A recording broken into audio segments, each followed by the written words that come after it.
morning. I want us just to take a moment. I will try and be brief. But I want to ask you something. You know, we know a bunch of those Old Testament stories so well. You know, if you think about where Moses and Aaron led the nation of Israel out of Egypt. Okay, most of us will know that account of how the nation was enslaved in Egypt and then how the Lord brought them out. But have you ever thought about it? You know the 10 plagues, okay? Have you ever thought about what would have happened if Moses and Aaron gave up after going to Pharaoh maybe twice? Let's give them a bit of grace. Maybe they were really persistent. Maybe they could hang on for 6 times, going back 6 times or 7 or 8. Maybe even if they went for 9 times, nobody would have blamed them and said, yes, you guys gave it your best shot. Well done. 9 times going back to Pharaoh, humbling yourselves, going back again, really, trying again 9 times, hanging in there.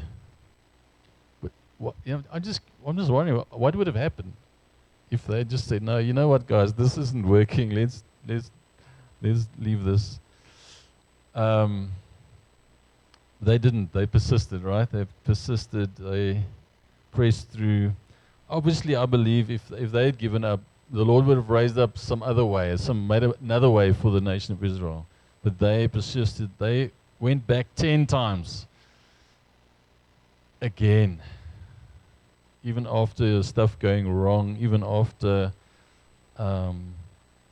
if you think about it, if you remember the first few times they went and they did the signs, right? They did the signs and the plagues.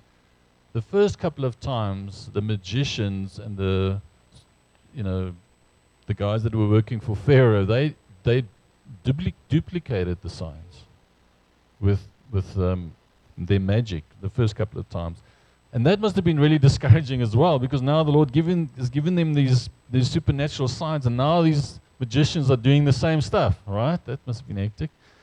And they persisted. And it was only after the first couple of times that the guys that were on Pharaoh's side, the magicians, couldn't keep up. And they persisted, they pressed through, and they endured, and they stayed the course.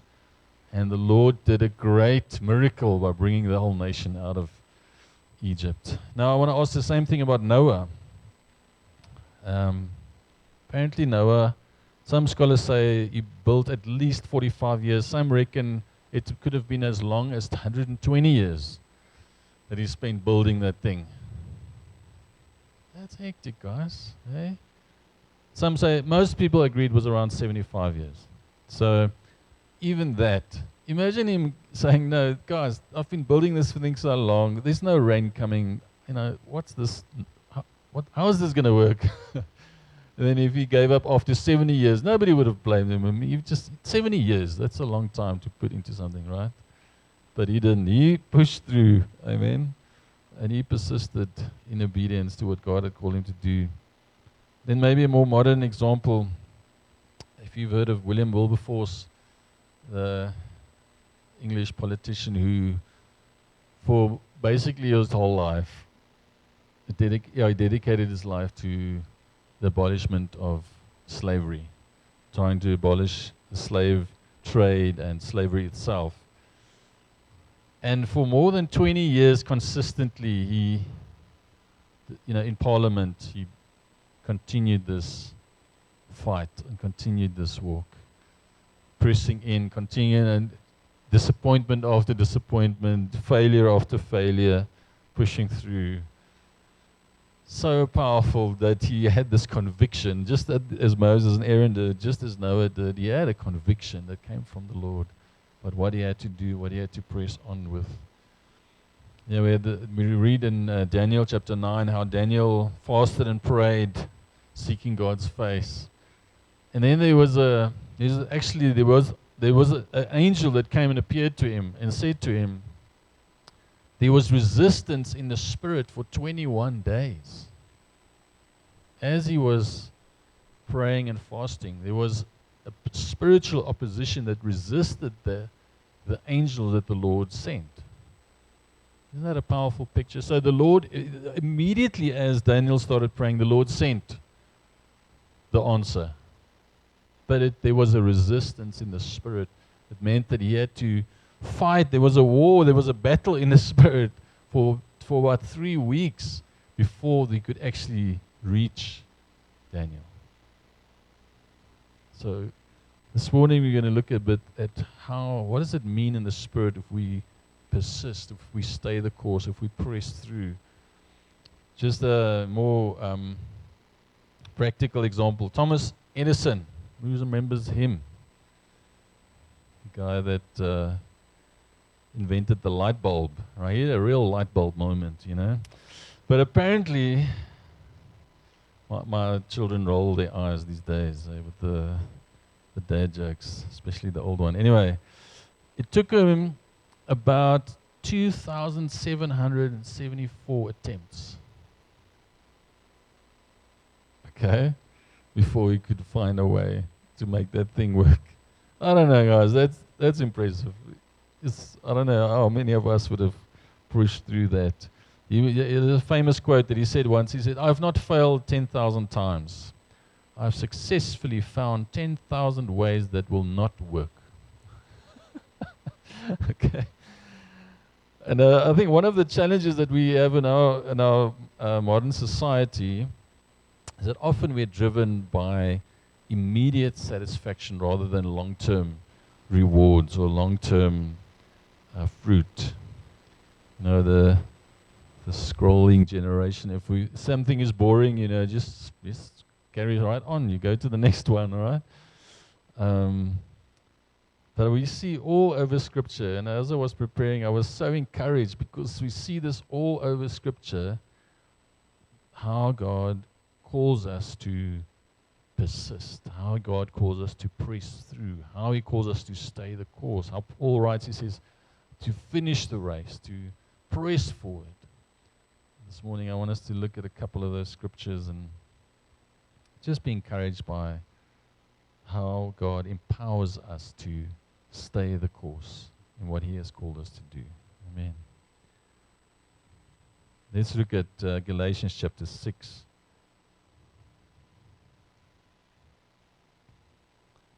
From verse 7.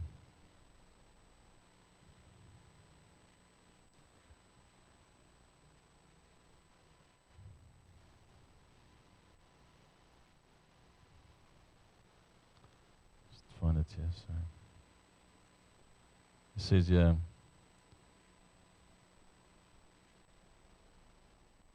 Do not be deceived. God cannot be mocked. A man reaps what he sows. Whoever sows to please their flesh, from the flesh will reap destruction. Whoever sows to please the Spirit, from the Spirit will reap eternal life. Let us not become weary in doing good, for at the proper time we will reap a harvest if we do not give up. Let us not become weary in doing good, for at the proper time we will reap a harvest if we do not give up.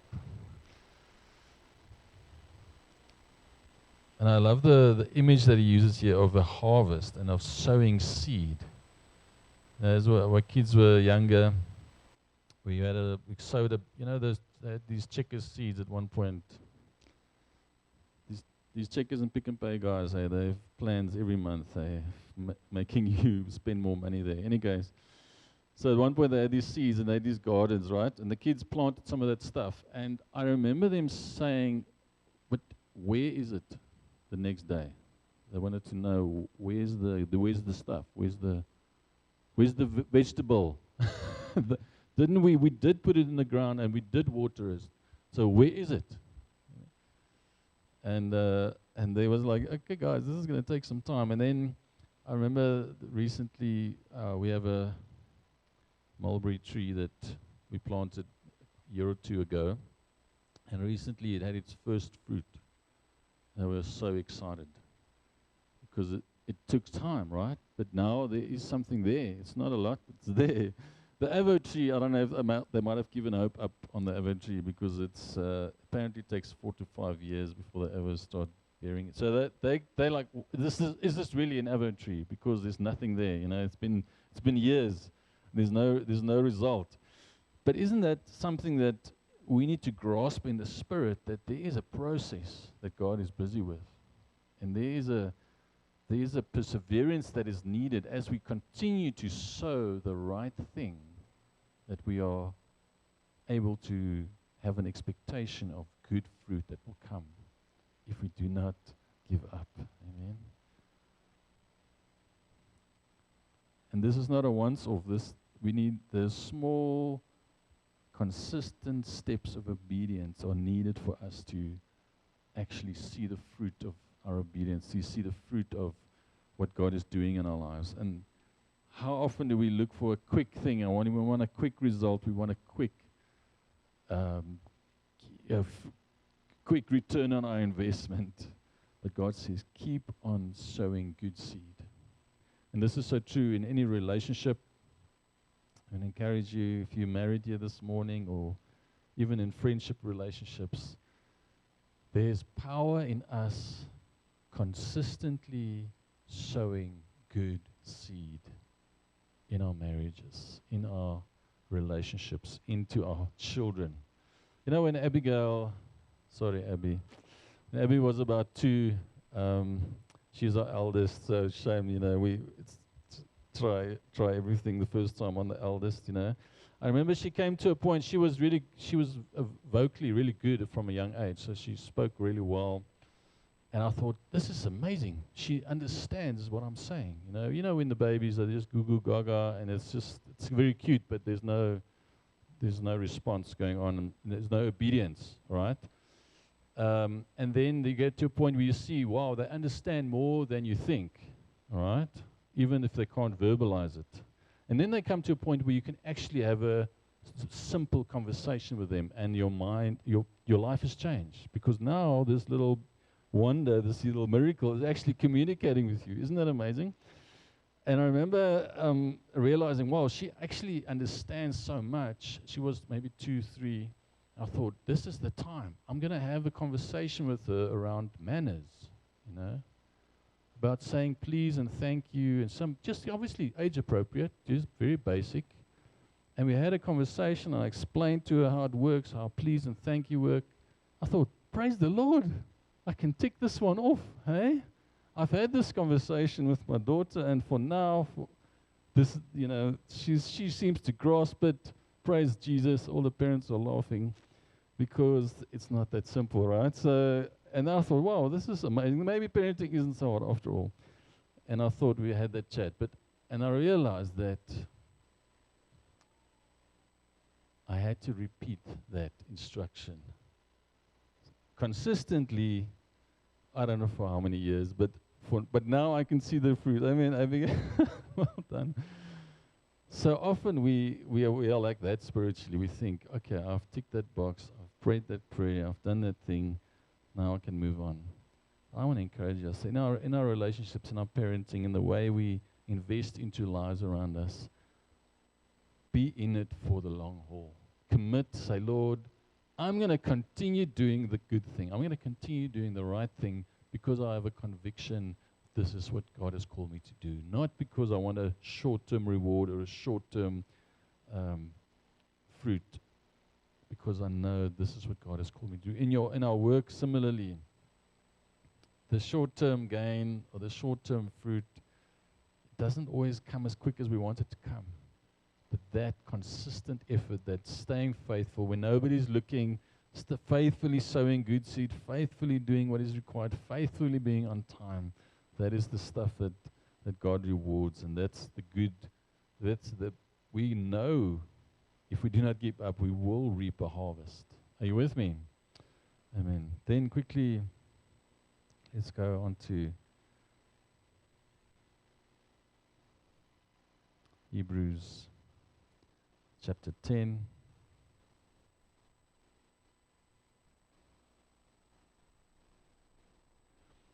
Verse 24. And let us consider how to stir up one another to love and good works, not neglecting to meet together as is the habit of some, but encouraging one another. Consider how to stir up one another in love and good works, not neglecting to meet together. So he's saying, persist in gathering as the saints. Persist in your making time to fellowship with fellow believers. It's such a simple thing. And I've heard this, people say, no, I've tried this church thing. It's not for me. And if you dig a bit deeper, maybe they went to the congregation once, and then the pastor wore an ugly tie and then didn't go back.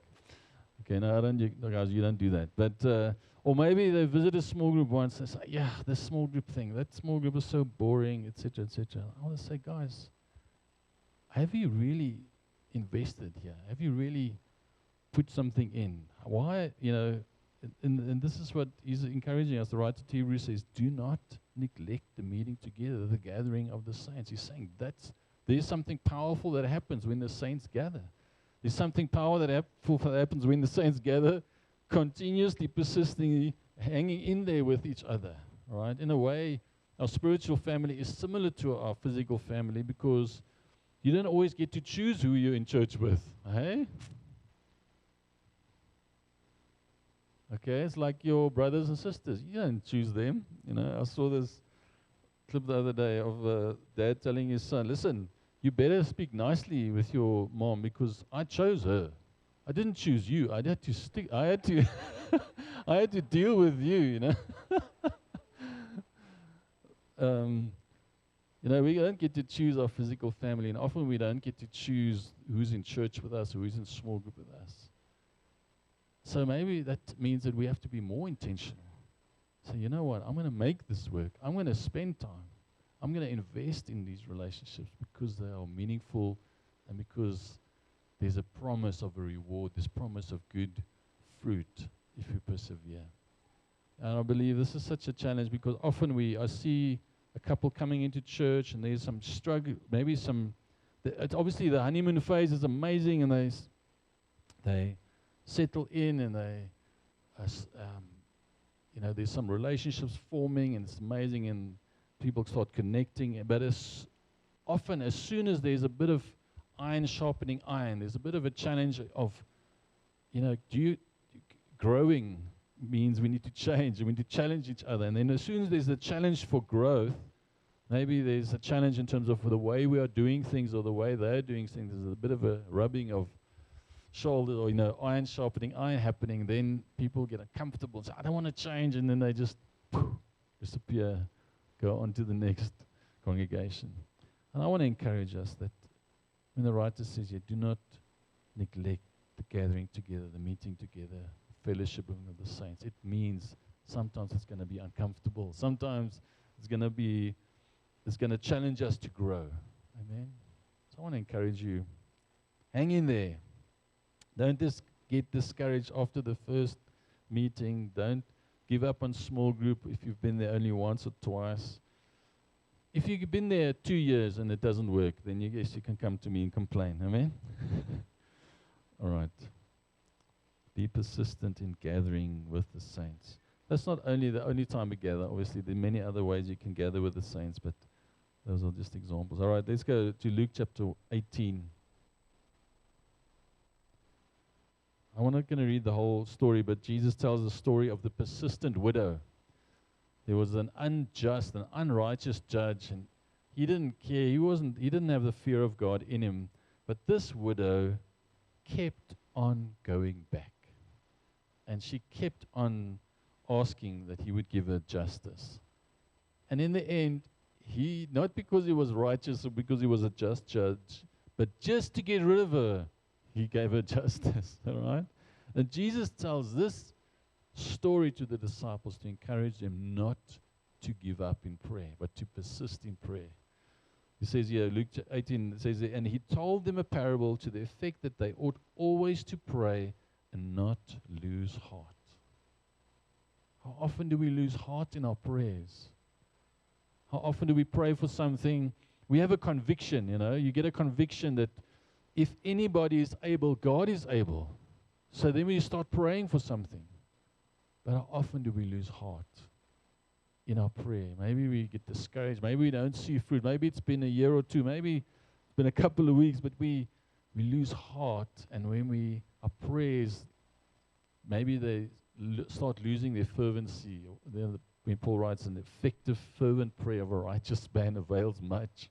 Maybe we start praying less effectively. I want to encourage us this morning, do not lose heart in your prayer.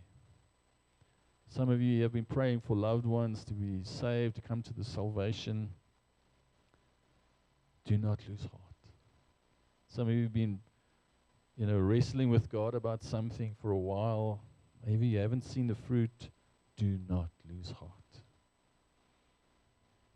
Sometimes there's spiritual opposition like Daniel experienced. There's a physical assignment against what you're praying for, right?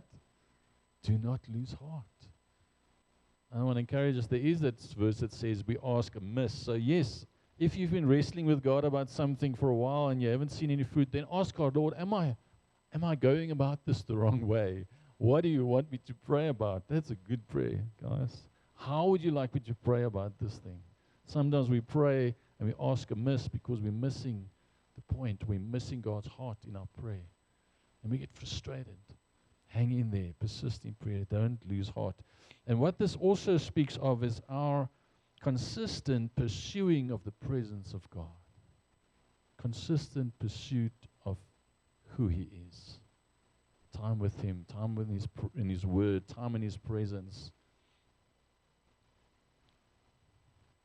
We had a guest stay at our guest house the other day. If you ever need a guest house, okay, guys, contact me. Hello, is this allowed to do this? And anyway, but we had a guest at our guest house the other day from doesn't matter, the Gambia, interesting country, and he said he wanted to play tennis, and then I said, great, he can play against Abby. She's really good. He can play against her. And then and I asked him, but have you played before? He said, no, he's never played tennis in his life. I said, have you watched it on TV? He said, no, he hasn't watched it on TV. I said, I can knock a few balls, with you. And he said, no, he wants to play against Abigail. I said, but I was really struggling because he was so confident. He was like, no, I'll get it. He just wanted to pick up the racket and go. And I don't know if you've tried it, but we've lost many balls because guests think they can play tennis. Anyways, but and I could see his disillusionment set in after a couple of minutes because he looked at me and he was puzzled, and because the balls were just going all over the place. And he said, "It's not as easy as you thought it was." And I said, "Yes, that was what I was trying to say before, But sometimes we approach spiritual growth like that. We try it a few times and then we're like, why am I not growing? Why isn't there fruit?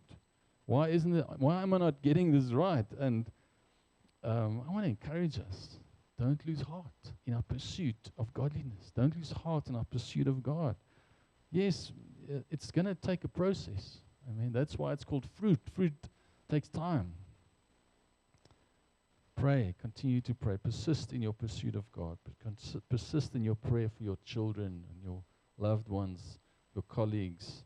Persist praying. We've been praying for everyone everywhere. It's a campaign of inviting people to church and praying for those in our sphere of influence who don't know Christ. Persist in those prayers.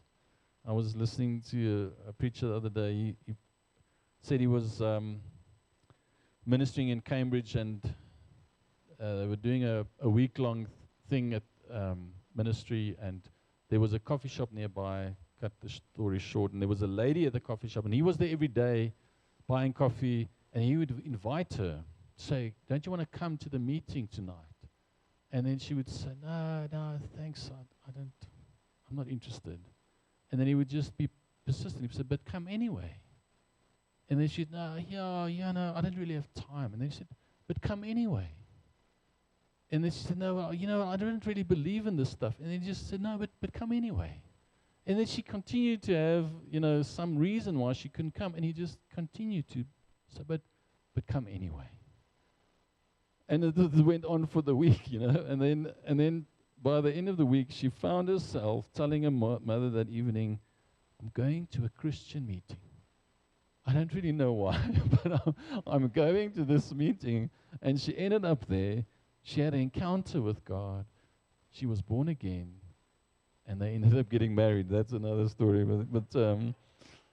But I was so encouraged because you know how tentative we often are in our invitation. You say, don't you want to come to a small group? And then people have a valid reason, and then you leave them there. And you want to come to church or a life encounter. And they have something that Saturday or that Sunday. And they say, okay, great. And then we don't persist. But I was so convicted because you know what? If I tell a friend or a loved one, if I see that they really need something, and I can say, listen, a Buddha rod or something, I got the solution, and this really works for me. Don't you want to try it? Obviously, this is not the same exactly, but somehow we're very bold in sharing those things. I saw this special, you should go and get it, or I saw this hack, and you should really try it.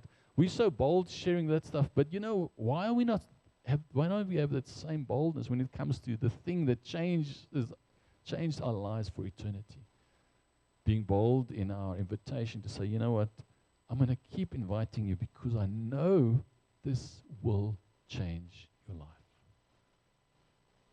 Maybe you won't say it like that, but in your heart, I will not stop inviting this person. I will not stop praying for this person. I will not stop encouraging this person because I really care for them.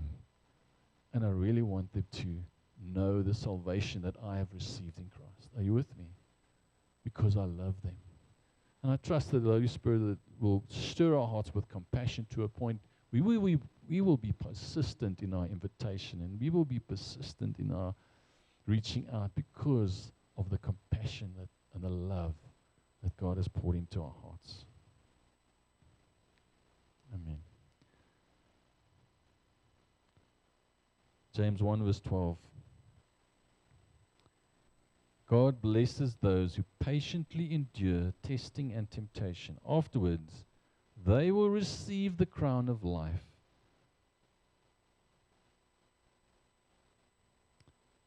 They will receive the crown of life that God has promised to those who love Him. He blesses those who patiently endure testing and temptation, because they will receive the crown of life that God has promised to those who love Him. Yes, we go through trials, and I realize that as we're sitting here and talking about gathering of the saints and praying for unbelievers and persisting in things, some of us, we can't help but think, you know what, that might be true for most people, but the situation I'm in makes it really hard for me to be at church every Sunday, or to be at small group every Wednesday, or to persist in prayer, because the situation, the unique situation, the tough things I'm going through, and I'm not being disrespectful, I have a lot of respect for tough things people are going through, but somehow we convince ourselves that the tough things I'm going through means that I'm not able to persist as I actually am convicted I should. Are you with me? So I want to encourage us, when we look at the lives of these people that I've mentioned before, each of these guys, and these are just a handful of examples, we can carry on, went through hectic personal trials and heavy things in their journey of persistently pursuing the will of God. They did not have an easy road. This is Wilberforce guy, William Wilberforce. He had chronic illness. He was facing violent threats, death threats, throughout his career. So many hectic things he went through. I want to just say, when we read those guys, their pedigrees, and we see, wow, they did amazing things, it did not come without a cost. There were tough things that they had to go through. So I want to encourage you, yes, we go through trials. Yes, we go through tough things. Yes, life throws things at us. But I want to encourage you, even in the midst of that, we persist. Not because we are full of faith always, not because we are superheroes in the faith, but because the one we are trusting in is faithful. Amen. Because the one who has given the promise is able to perform his word. That is why we are able to persist. Not because I psych myself up in the morning and I tell myself something in the mirror, although apparently it's not a bad thing, but because I'm putting my faith in, he is faithful to finish the good work that he has started. He is able to do exceedingly abundantly above what we have asked or thought or imagined. He is the one we put our trust in. I mean, that is why we are able to persist. That is why we are able to press through the trials. That is why we are able to continue to pray, because the one we're putting our faith in is able and faithful. Are you with me? He endured the cross. Let me just read this last bit in Matthew 6:33. He says, therefore, do not be anxious, saying, what shall we eat, or what shall we drink, or what shall we wear? For the Gentiles seek after these things, and your heavenly Father knows that you need them all. But seek first the kingdom of God and his righteousness, and all these things will be added to you. Persist in seeking his kingdom first. Persist in not putting your faith in worldly things. Persist not because you've figured it all out, but because he is faithful. Because he is able, because he is the one that provides whatever we need. Because we can set aside our anxiety and our fears, not because we've, we've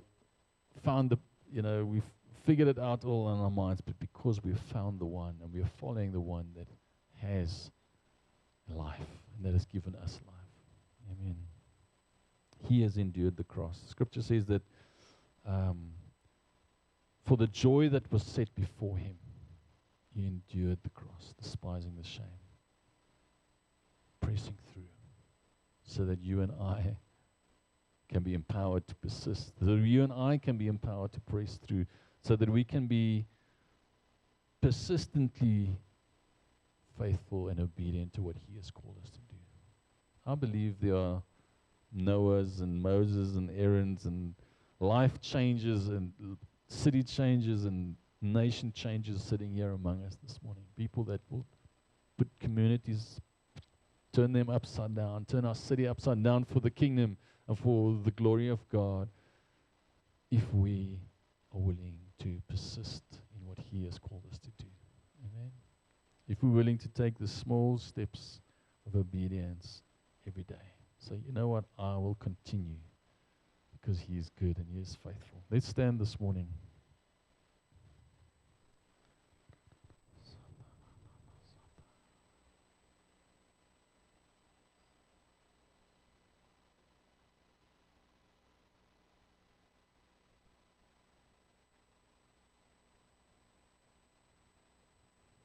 I'm really trusting the Holy Spirit to convict us this morning.